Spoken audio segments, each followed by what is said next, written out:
Calcutta high court का एक judgement है Inmark finance and investment company private limited versus metropolitan magistrate and others 1993-76 company cases 155 Calcutta. इस case में इनमार्क ने रिट पिटीशन फाइल किया कि मुंबई के मेट्रोपॉलिटन मैजिस्ट्रेट के नीचे फाइल किया गया एक कंप्लेंट चैलेंज करके। इनमार्क एक फाइनेंस कंपनी था जो कैलकाटा में बेस्ड था।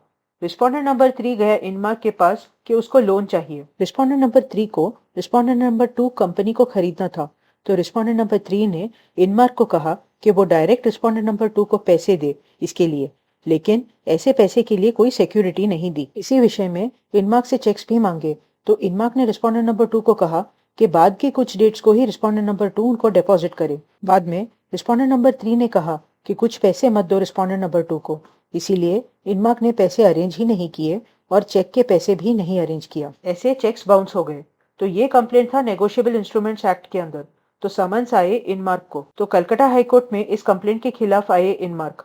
इनमार्क के हित में एक स्टे ऑर्डर भी पास हुआ कि कंप्लेंट आगे न बढ़े। रिस्पोंडेंट का कहना था कि उसका बैंक जो मुंबई में है वहां अनरियलाइज्ड बोल के रिटर्न हुआ चेक, वैसे मुंबई में जुरिस्डिक्शन है। ऐसे में रिस्पोंडेंट नंबर 2 ने एप्लीकेशन फाइल किया कि स्टे ऑर्डर वैकेट यानी उठाया जाए ताकि कंप्लेंट आगे बढ़े।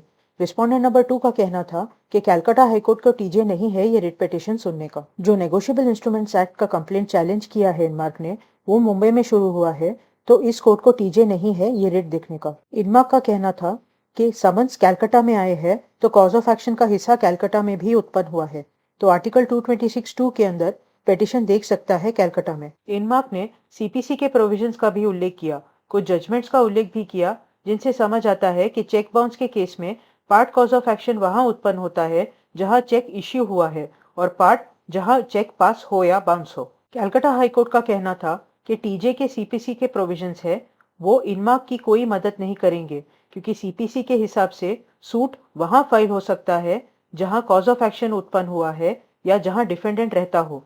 ये सब सिविल केसेस के लिए है।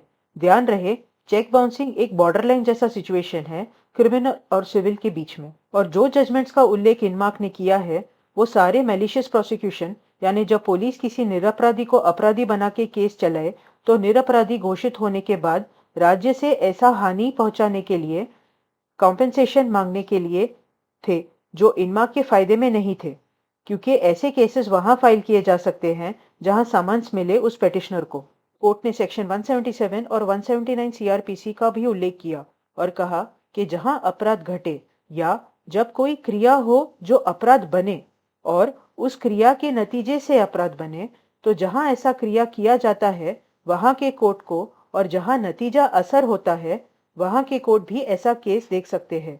जैसे अगर किसी को मारने की क्रिया चेन्नई में हो लेकिन वो आदमी बेंगलुरु में जाके मर जाए उस मर की वजह से, तो चेन्नई कोर्ट और बेंगलुरु कोर्ट्स को जोरिस्डिक्शन होगा। कोर्ट का कहना था कि इस केस में चेक्स को कैलकाटा में ही एनकैश करने बैंक में दिया गया, मुंबई में नहीं, तो कॉज ऑफ एक्शन का कोई भी हिस्सा मुंबई में उत्पन्न हुआ ही नहीं है, तो कोलकाता कोर्ट्स भी ये मैटर सुन सकते हैं। जहां तक सेक्शन 138 नेगोशिएबल इंस्ट्रूमेंट्स एक्ट का सवाल है, कोर्ट का कहना था कि इनमार्क का कोई डेट या लायबिलिटी नहीं था रिस्पोंडेंट नंबर 3 की ओर। ऊपर से रिस्पोंडेंट नंबर 3 ने ही लिख के बोला कि पैसे न दे, तो ऐसे कंप्लेंट को क्वॉश ही किया जा सकता है। तो कॉज ऑफ एक्शन का हिस्सा कोलकाता में उत्पन्न हुआ है, तो रिट पिटीशन कोलकाता में सुन सकते हैं, तो पूरी तरह क्वॉश ही कर दिया कंप्लेंट को। सुप्रीम कोर्ट का एक जजमेंट है जय Balaji industries limited and others versus messrs Hague limited, transfer petition criminal number 1099 of 2025। इसमें तथ्य थे कि जय ने हेग को चेक दिया था। जय का अकाउंट था कोलकाता में, हेग ने डिपॉजिट किया भोपाल में, चेक डिसऑनर हो गया। हेग ने मैजिस्ट्रेट के पास केस फाइल किया, मैजिस्ट्रेट कोलकाता के पास, एविडेंस भी फाइल हो गया। इतने में नेगोशिएबल इंस्ट्रूमेंट्स एक्ट में अमेंडमेंट हुआ 2015 में। सेक्शन 142 के हिसाब से चेक डिसऑनर यानी सेक्शन 138 के केस फाइल करने के लिए टीजे होगा वहां जहां जिसके नाम का चेक है जो डिसऑनर हुआ उसका अकाउंट है, मतलब यहाँ पे भोपाल। कोलकाता मैजिस्ट्रेट ने कंप्लेंट वापस किया और कहा कि उनको टीजे नहीं है। ये सब जय को अच्छा नहीं लगा, तो सुप्रीम कोर्ट पहुंचे। सुप्रीम कोर्ट ने विस्तार में कई केसेस देखे और इस जजमेंट का पैरा 48 भी मुख्य है। कोर्ट ने कहा कि ये अमेंडमेंट के बाद जहां पेई यानी जिसके नाम चेक इशू किया गया है उसका ब्रांच होगा, वहां का कोर्ट यानी यहाँ पे भोपाल को टीजे होगा। नेगोशिएबल इंस्ट्रूमेंट्स एक्ट एक स्पेशल एक्ट है जो सीआरपीसी के जैसे जनरल एक्ट्स के ऊपर होगा।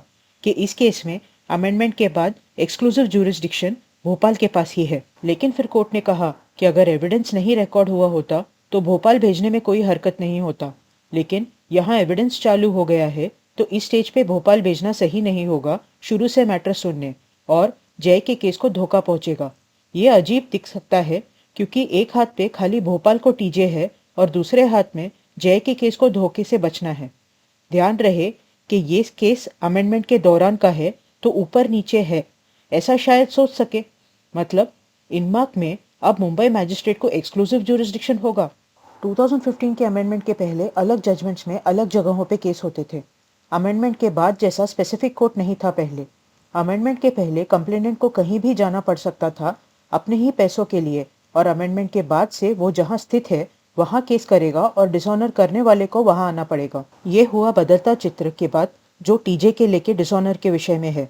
यहाँ इनमार्क के प्यूरे जजमेंट में 227 का उल्लेख नहीं है, सिर्फ 226 का उल्लेख है। ये बातें तय है कि एक, कोर्ट के आदेश 226 के अंदर नहीं आते, और दो, 227 में कॉज ऑफ एक्शन टर्म का उल्लेख नहीं है और सुपरवाइजरी का उल्लेख है।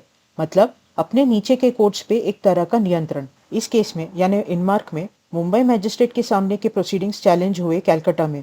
मैजिस्ट्रेट कोर्ट है तो 226 के अंदर आएगा ही नहीं, और मुंबई मैजिस्ट्रेट पे कैलकाटा का सुपरवाइजरी अधिकार कैसे बनता है ये क्लियर नहीं है, जब 227 ऐसा कोई अधिकार देता ही नहीं है। लेकिन इनमार्क का जजमेंट रद्द हुआ है ऐसा दिख के नहीं आता।